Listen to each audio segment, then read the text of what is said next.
Recording now.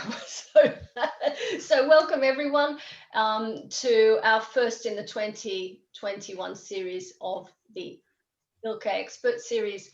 And we're going to have a really great talk today. And I think the first thing that I'm going to do, I'm admitting everyone. And I think Alessio, if you're ready to start, then let's get going. Sure. Yeah. Well, thank you for the warm welcome. It's a pleasure to be here, of course. And today I'm going to be talking to you about something.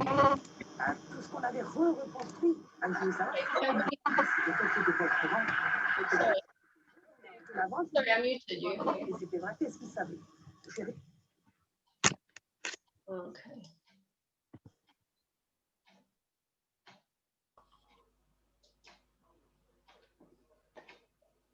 Okay. Right. Okay. We're good.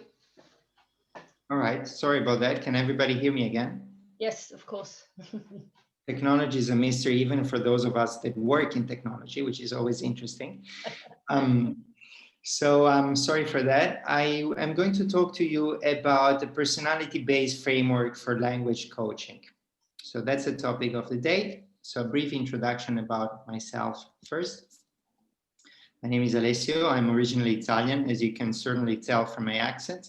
I am passionate about language learning. I speak 7 languages. I studied many languages before, and my background is in economics. My profession is actually in business. I've led commercial teams in companies for the past 15 years, and I've always been passionate about the psychology of learning and innovation, on top of being passionate, obviously, about language learning.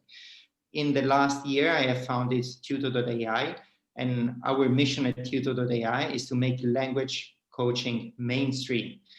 I'm going to get a bit more into it later throughout the presentation.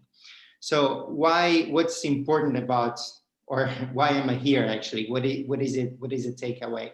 I think the first point about myself is that I tend to approach language learning from a learner's perspective. So I coach students, I have taught students, but primarily I've been a language learner. That's always the perspective I try to keep in mind, and that you will see comes throughout the slides that you will see today.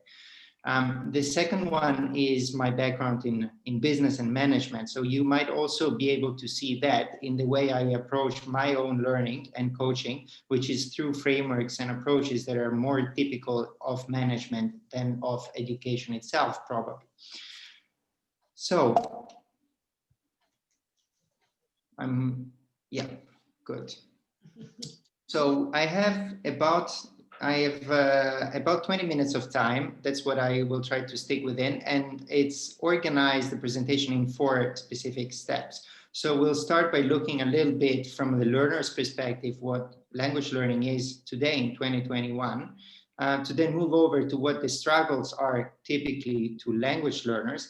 And finally, from there, to see how personal preferences can play a role into helping solve those struggles, and more importantly, how coaching can really help in language learning. So let's start with the learner's perspective. Sorry, there's a bit of a time lag here every time I press. That's fine. Hello, yes, does it work? Yes. So what does it mean to be a language learner in 2021? So that's the thing that I'm most excited about. You know, as part of my language learning, I'm also part of the Polyglot community, which is this global community of people that love language learning. Sorry, I hear some sounds in the background. I don't know if there is anybody else that... Yeah, can you take off the microphones, please? Yeah, thank you. So, you know, I was mentioning this polyglot community, and we often speak about the fact that it's a golden age of polyglots now, in the sense that it's really easy to learn a language, even compared to 5-10 years ago. There are so many resources out there, so many materials, so many things you can be doing. And, you know, even if you're attending a language school, or you're studying in a structured curriculum, still, nevertheless, the reality is that blended education is something that we're really living in. And that makes it really exciting to be a language learner these days. At the same time, what it also means is that because there have never been so many resources to learn a language, it's also quite confusing. It can be very confusing as a language learner. You have so many things you could be doing, but you don't really know what will bring you to the next level. And the result of all of this is that despite, okay, this is another slide about all the exciting things coming up, even more excitement, artificial intelligence, AI, every time you look at a new product, a new service coming out, there's always something new, and it seems like there is no end to where technology can bring us. But nevertheless, 95% of language learners still miss their educational goals. That's a huge number of people. So if you think about how many resources and how much time is spent and how many opportunities we have and the level of actually people achieving their educational goals, there is a huge gap here. So that's our starting point. Again, as a learner, on one side, I'm really excited at all the opportunities there. On the other side, I'm also very conscious about the difficulties that we're facing and about the fact that most people actually still don't find a way to learn their target language. So let's dive a bit deeper into the struggles of language learning. I started my journey with Tuto especially about a year ago, and I started by asking language learners, and specifically more than 500 language learners, what do they struggle with the most when they learn a language? So to give you a bit of perspective on that, it was an internet-based survey. There were, again, over 570 responders that were studying over 41 languages from all levels, so from the very beginner to really experienced learners. The age was, young, middle-aged language learners, and they were mostly living in Europe and North America. So when asking them about their struggles, would turn out that the number one thing that they were struggling with was finding direction in learning. So as I mentioned before, the fact that they simply didn't know what to do next. And that's very surprising if you think about the fact that that was the top answer, not only for beginner level learners, but also people that had been studying the language for a longer period of time. So finding direction in learning as a second struggle was practicing with native speakers. I personally think this point, practice with native speakers, is a bit of a, like basket that catches it all in a way. Like when you feel that you want to use the language more into your everyday life, it's always easy to say, yeah, I would like to practice it with native speakers. Doesn't necessarily mean that that's what is going to bring you further, but it's a bit the perception that you have that that's how you should be using the language, and that is reflected in the answers we've got. Then finding time and finding interesting materials. Again, I think, if you think about blended education, if you think about how we approach today learning, which is not about, okay, I have 1 hour where I sit with my teacher, but it's more about how you do it throughout your day. It's perfectly normal. It's something that you would find in any other activity apart from education, which is, you need to make sure you find the time to do it. You need to make sure that it's engaging over time, and you need to make sure that you know what you're doing. Very broadly, that's the picture that we're having right here. There are some other insights that we got there. I'm not going to spend a lot of time here as well, because those are things that I think anybody that has spent some time in teaching or learning languages is quite familiar with as well. The first one is that progress is always slower than we would like to, and especially it goes up and down, it goes in waves. So, it's not a linear process learning a language. So you might have times where you're really going further and you feel you're progressing, some other times where you're, when you're kind of falling back. That goes hand in hand with the fact that we're not always as committed and as active with our language learning as we would want to be or we should be. So we have irregular learning patterns very often. And that, again, is connected with the lack of motivation that we can sometimes feel, and the necessity to create some learning patterns there.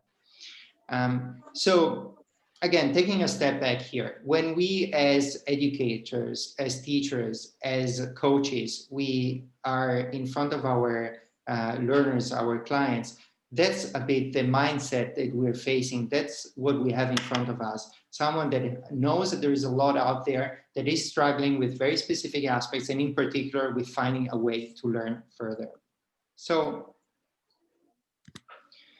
here comes the role of personal preferences, because when we think about struggles, this is something very generic, but we all know that all of us learns in a different way. We all learn differently, and that's very important to acknowledge when we want to either learn or help someone else learn. And that's where, from my perspective, the way I approached this was to really adapt something that I had been using in management before, the MBTI, the Myers-Briggs test, to language learning. So I'm not sure how familiar all of you are with the Myers-Briggs test, but essentially is a, yep. I didn't want to, stop you, but can people, drop in whether they're familiar or not, just a yes or no in the chat box so that we see that? Is that possible? Yeah. Okay. So just drop in if you know about it or not, the MBTI. Okay. I'm not going to be able to see the answers because whatever I touch here, I'm afraid I'm going to mess it up with my screen settings. Sure. So No, we've got a lot of guesses, a few no's, but majority is yes and somewhat. Great. Okay. Thank you. So, I mean, essentially, for those of you who are not familiar, just very briefly, it's about thinking about how we as a person approach certain aspects in our life. So the first one is energy, how we harness energy from our environment. Is it more through by being with other people and being extroverted, or more when we take time on our own and for ourselves? So that's about energy. The second one is about how we gather information. Do we gather information more by being observant about the details or getting the big picture? The third one is about how we make decisions. Do we trust more our feelings or our thinking? And finally, is about how we generally approach our life decisions. If we like to be like more square cut and go forward and put things in boxes and understand quickly how things are going, or if we keep our decisions more open-ended and try to get as much information as possible over time. One classic example to kind of make this more concrete is, sorry, my screen is also not moving. Here we go. Is to, to look at a picture like that. And if I were to ask you, okay, what do you see here? Take a few seconds, to then describe what you see here. And then probably, some of you might come up and say, well, I see a family gathering around the fire. I see harmony. I see, a happy family and a happy environment. Maybe I see an image of another time, no television set in the picture, nothing, everybody being happy together. And someone else might instead look at the fire in the background and the number of kids and the father holding a document and so on, and then slowly getting to that bigger picture. So it's really about how we gather information in this sense. Is it more like observant or being big picture? And in the end, it's not really about the picture and the final point, but it's really about how we process information, right? And that's very helpful in terms of also how we, in this specific case, how we expose information to language learners, for example. And that's a bit the direction where I'm going and where I went with this, which is that the MBTI model kind of puts forward 16 personalities, 16 different personalities. And the same we can do with language learners. And based on these 16 personalities, I have developed these 16 learners personalities, which are essentially 16 different ways where a person could be studying a language. And these reflect different preferences that different learners might have. So we come, for example, from on the top left, you have systematic learners, and all the way going down then to deliberate, conceptual, abstract, reflective. I mean, there is no one-on-one scale if you go down like that. It's a bit more complex, but again, the 4 dimensions that I mentioned before can really help make sense of this. And then, based on how you as a learner are fit into these boxes, so to speak, we can develop specific tips and strategies that address and help guide you on how you might be organizing your own studies and overcoming the issue that I mentioned before, which is finding direction in learning. So here you have two different examples. One is a systematic learner, which, if I remember correctly, I think would be the ISTJ profile for MBTI. So it's someone that is more introverted, more observant, more thinking oriented, and more judging in that sense. And then for those type of personality, you would have a more it would be more a systematic learner, where you go for adaptive creativity with a certain set of tips, which would be very different to someone with an exploratory learner type of profile, which I think it's ENTP, so extroverted, more big picture thinker, intuitive thinking and perceiving. But that's just a bit to give the idea of how we can use really personalities and how they can really help address this idea of direction in learning. So far so good. Now there's an important disclaimer I want to make at this point, which is that these are all models, and models are all, I like this quote a lot, models are all wrong in a way, right? So it's a representation of reality, so it's not reality. There are maps that can help us navigate differences, so that by no means prescriptive of what people should be doing. They're at best descriptive of what most people might be doing. More importantly, they should be starting point for conversations with language learners, because ultimately what is important is to be self-reflective and understand how you learn best as a learner. So how each one of your students or your clients might be learning a language and might want to approach the learning process. And your role, our role, is to help the learner make sense and navigate these conversations. So I think that's important to put here, because very often there are misunderstandings, and then you have the two factions, people, yes, MBTI, no MBTI, models, yes, model, no. To me, I want to stay a bit on the sidelines of this struggle. Is a lot more about whether models are useful. And that is where the role of coaching becomes really crucial and important. So models are models. So we've seen so far that there's a wealth of learning resources, that finding direction is a major issue that many learners have, and that these profiling and these models can offer some guidance in terms of how to proceed. And now the question is, how do we make sure as coaches, as educators, as teachers, that we help language learners make the most out of this and move forward in an actionable way so they can actually reach their educational goals?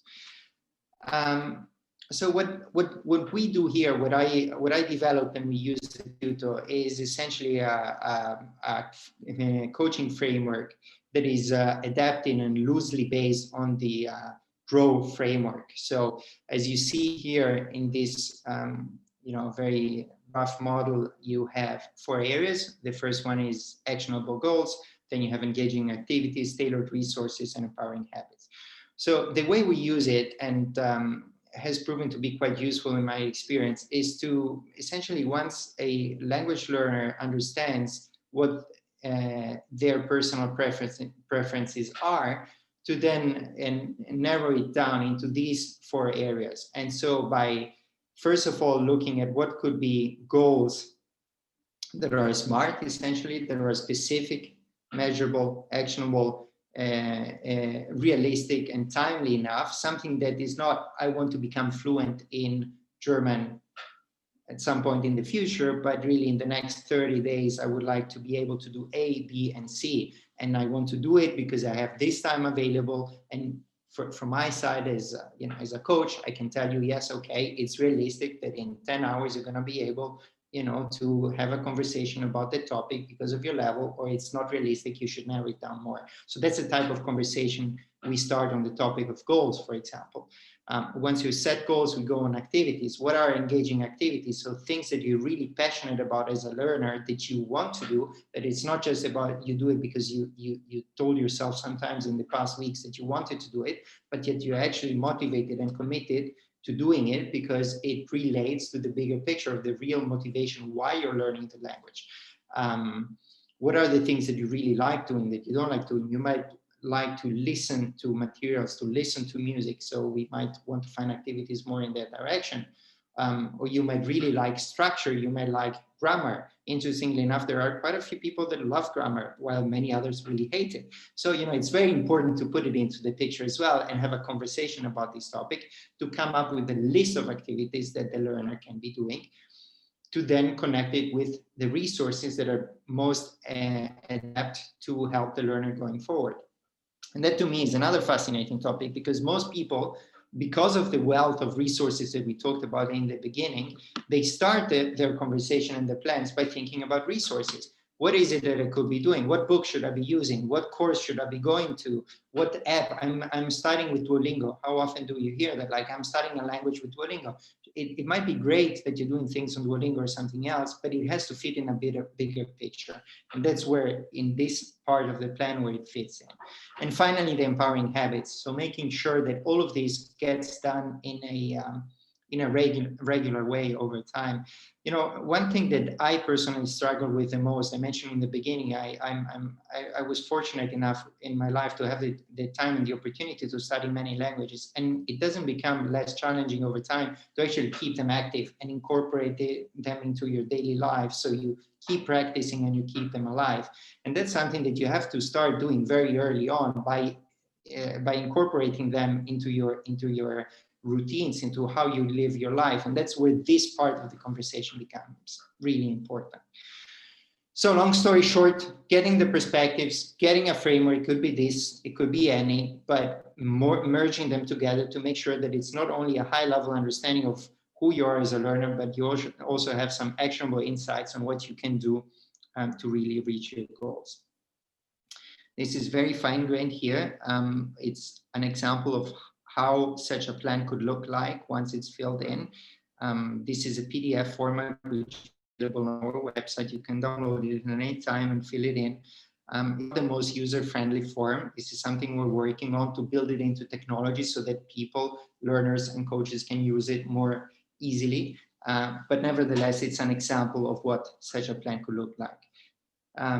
In the interest of time, to give time to answers, I'm not going to spend too much time on this, but I'm happy to go more into the detail later if you like.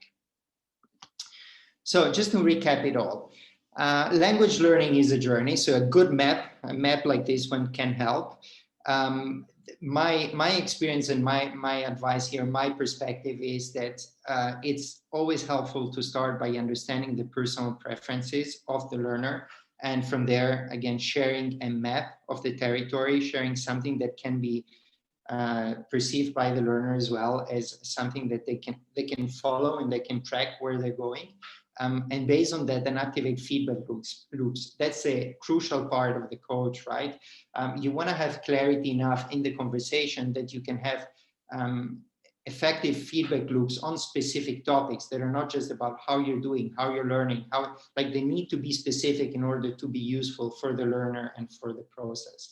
And finally, over the longer period, you want to promote resilience in learning, which means that it's not about every day. Of course, every day you want to make a small step forward, but it's also part of the process that you're going to sometimes fall back, and you want to be coming back after that more stronger than before, and more empowered than before. And that's again where the role of the coach is really important, and where many people then lose track over maybe not in a few months but in a few years. And if you don't have that person supporting you, it can be really hard to then reach higher levels of fluency.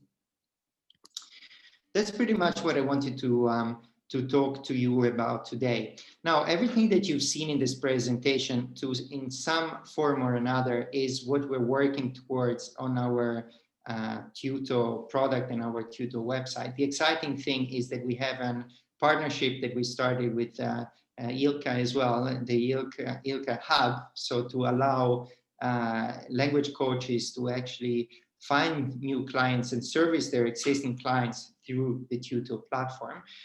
So if you like what you've seen and you would like to know more, please get in touch. I'd be happy to tell you more about this.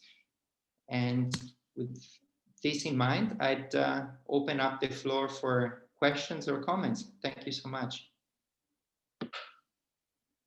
Okay, thank you very, very much. It was a very dynamic presentation today, a talk that we heard about how coaching and a specific model framework can work very well together. They are very much hand in hand and support the ultimate goal in coaching, which is to create awareness and a stronger belief in the fact that the learner can work towards their own goals and can actually achieve those goals.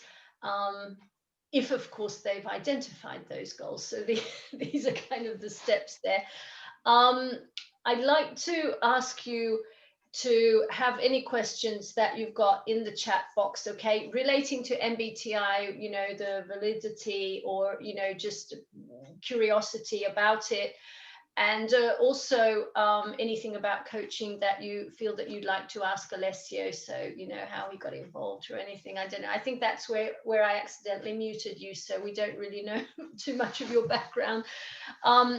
What I like to say here at this point, before we move into Q&A, is that we're very happy to see you on our programs. As you know, we've got these free talks every single month. We've got the YouTube channel. I put the YouTube channel link at the beginning of this talk into the chat box, so it's there. We've got membership and the ILC, the International Language Coach Hub, where we are collaborating with Alessio and Tuto.ai, which is, I think it's a great area for research, and definitely it's something that we want to be working on over the next few years. If you're interested as a language coach, then do get in touch with us. It's a really exciting project, and we provide you with a lot of free training about how you can help learners with a coaching mindset. So it's definitely worth trying out.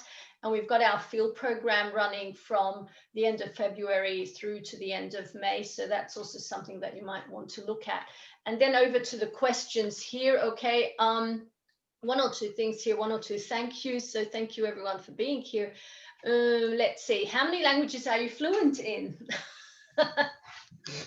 So the standard answer is depends on how you define fluency, right? So I can tell you how many languages I use on I consider myself fluent in 7 languages. I use 4 of them on a daily basis: German, English, Italian, and German. So German, English, Italian, and French. Well, to a lesser degree, I speak Spanish, I speak Dutch, and I speak Chinese.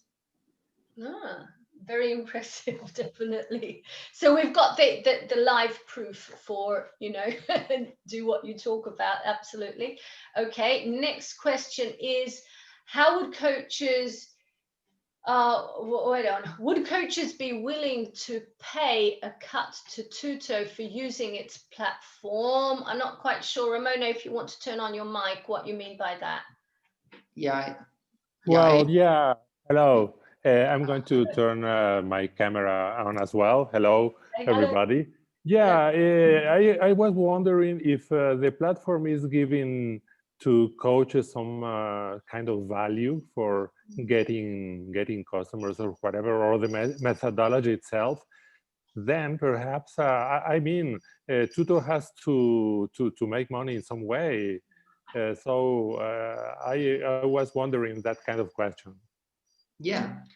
So I think so it's a very good question. It's an interesting question. So I can tell you a bit how I see the language coaching industry altogether, because I think language coaching, I mentioned in the beginning, we want to bring language coaching mainstream. I think this is one of those activities and that can really benefit language learners. And unfortunately today they're not used very much because of lack of understanding of the value that could be brought there, but also the fact, quite frankly, that, you know, coaches' time is expensive because it's professional time.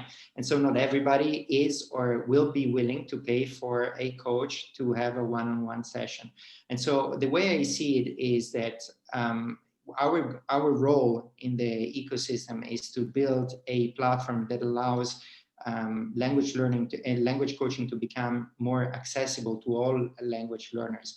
And that doesn't necessarily mean that, you know, you mentioned, Ramon, the fact about the cut on the time that the coaches take. I don't think to be frank, you know, out of 100 students, I think there will be 10 students that might use coaching. And at where we are right now, I'm more than happy if the coaches get all the money that is made through those 10 students, because they're delivering the value there. And that's not where we can deliver value right now. We're on the other side, we're focusing on creating value in some way through technology to the other 90 learners that do not necessarily yet know that coaching could help them. And so we kind of onboard them into coaching, and we help them to understand what it is about, so that later they can also take benefit out of these coaching classes. And I think that's where we as a platform and a company can position ourselves to work together with coaches to be able to help students in different ways. Yeah. Okay. Thanks for the question. Yeah, and basically we provide the professional background for the coaches. So we're supporting them, assessing them, bringing them into the program, giving them training on how they can be working, you know, what kind of coaching models and techniques they can be using, you know, from the beginning to the end of the coaching processes. So that's a really exciting endeavor that we've started. And from what we've seen, we've got some really amazing coaches already signed up for this. So it's great. And of course, initially, and I think overall, it's completely free. So it's not like you have to, you know, paying some money to be part of it. So it's definitely worth a try. I've also got some more questions, Alessio, if I can go on. Okay. Any suggestions? This is Judy. Hello. Any suggestions for connecting learners with native speakers? Because we do see how important that is. Yeah, I think it's a very good point. I see that as part of a learning plan, so to speak, to stay in the you know, in the artifacts that I introduced in the slides. Definitely, it's important for many learners to connect to native speakers. That's not the challenge that we're tackling directly ourselves. I know of many platforms that allow language learners to get in touch with native speakers, and very often within our plan, we suggest these platforms or ways for learners to get in touch with native speakers. But we don't directly do this because, again, I think what we want to get to here is helping learners to be in control. And as you were saying before, Gabriele, as well, to have the awareness and the belief, the right mindset about it. That's what we want to bring here. Everything else is not part of our core value. And what I say in the trainings, actually, just to add my 2 cents, is that any kind of model or framework that you use is always just a starting point. It's something so that you know where you're heading. But obviously, you have to be. I think there's a question here about feedback, etc. You always have to personalize the process.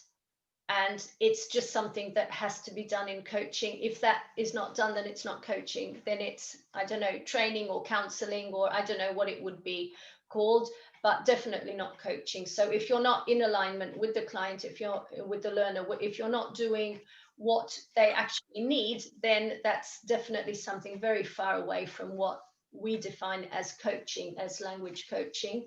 The question here related to feedback is, do you adjust the method or content of the feedback based on the learner's personality? Can you give an example? Yeah, so Amy, I'm gonna try to answer, so then you let me know if I answered your question. So typically the process would be when a learner has their personality profile, then we would start by filling out a first version of the study plan with this information and additional information. And based on this initial study plan, that initial study plan is important to understand where the learner is struggling with the most, because you might have some people sometimes that come up and they have very clear goals of what they want to achieve, but they don't really know how to make time or how to go about it. Or like many people on the other side, they know very well some things that they like to do, but they don't know what goals they want to have. So just the process itself of making these things explicit and connecting them together is helpful for them as well to think about it and say, okay, yes, that's what I want to do and that's what I don't want to do. And then as a coach, that's where you connect with their personality and you help them think about, okay, but you know, you said that you saw yourself reflected in that personality profile, and now you're saying, for example, that you don't really know how to, you know, study vocabulary because you forget words.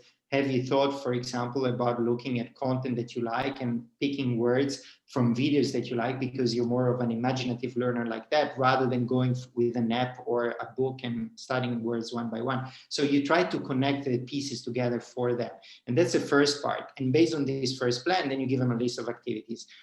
And then the feedback really comes from action. That's where once the learner has a list of activities that they have agreed, they have committed to themselves to do based on this plan, that if they do them or they don't do them, that's up to them. But then that's where you can give feedback, right? So when they come back and say, out of these 10 activities, I did 8 and these 2 I didn't do, then you can start asking questions. Is it because you didn't have time? Is it because they were not engaging? They were not useful? And about the 8 ones that you've done, were they useful to do? Did they bring you forward? And based on this conversation, again, you provide more activities and more feedback. So that's a bit the feedback loop that we try to instill in the conversation.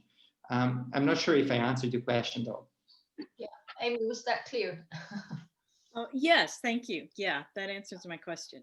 Right. Okay. Thank you. Yes. Okay. Any other questions? Because I know there was a question about ILCA membership that's slightly different. Of course, also important, and we'd love you to join. But that's a different thing. Anything that you'd like to ask Alessio about either his language learning, experiences, or Tuto itself? I'd be really curious. What was the moment when you said, I have to create this platform? Would you be okay to share that? Yeah, sure. I mean, I have to say this, for me, that moment was, I would say the starting point has been 2 years ago. I mentioned before the Polyglot Association. This has been a pivotal point and experience for me because it's a really powerful association. It's a very inspiring group of people that very often speak 10, 15 languages. It's just incredible. And when you sit in a room, and I was in Ljubljana in Slovenia at this conference, and for 1 week, and you sit and you talk about language learning strategies, methodologies, and how you do it. And there is so much knowledge, so much inspiration there. And all of a sudden when you feel that the type of conversations you're having and the interest is so aligned with people around you, you see the momentum and how important it is to really bring that energy outside of the room to other language learners and how much value there would be into that. And that's where this started being created, the idea that really this can't be limited to that room and to that group. It has to come out because there is a lot of value into that. And then little by little, I mean, life came in the way and we finally got here, but that's another story. Yeah. I see a lot of parallels there with ILCA, actually. So there's just so much going on, and we just wanted to share it with everyone. I think that there's kind of that feeling of wanting to share what you have and what you know, and what's in your network going on. So I'm looking here. I don't see any new questions here, so we might be finishing off slowly, and I'm very, very pleased with today, because for one thing, we're on time. We haven't run over time, which is miraculous. And I think we've answered all the questions also, and we had some amazing slides. There was one question: could attendees receive the slides or some form of those? Sure, I'm gonna share with you some of the slides later, and of course I'd be happy. And again, if anybody has any question or wishes to see anything more in detail, feel free to reach out. My email, I'm gonna go back to it again if I manage now. Okay. Okay. So if you send us an email, then we'll send the slides. Okay, basically that's kind of right. Okay. Are you sharing? Okay. Tuto.ai. Here you have it, in case anybody wishes to reach out. Yeah, I've already shared it earlier, but I'm sharing again. Okay, and ours is, okay, I think I've got it right. Yeah, it should be something like that. Okay. Yeah, so if there's any ideas that you have or questions that you don't want to answer, in front of everyone here, I'd love to do a screenshot with everyone here, if that's possible. So if you can turn on your cameras, that would be fantastic. I'm going to do it with my camera and also with screenshots, so that's fine. Yeah, there's Jessica. Hello. Hello, everyone. Irena. Hello. Wonderful. Okay, so turn on your cameras and we'll just do a very quick one. Hello, Hillary. Okay, Kylie. Hello, Kylie. Hello. Okay. And you, Scout, you don't want to go? All right. Okay, there you are. All right, wonderful. So lots of familiar faces. So all we have to do is smile. Hello. Okay, and I'm also going to do a screenshot now. Okay, here we are. Wonderful. Okay, thank you very much. And I'm going to stop the recording now.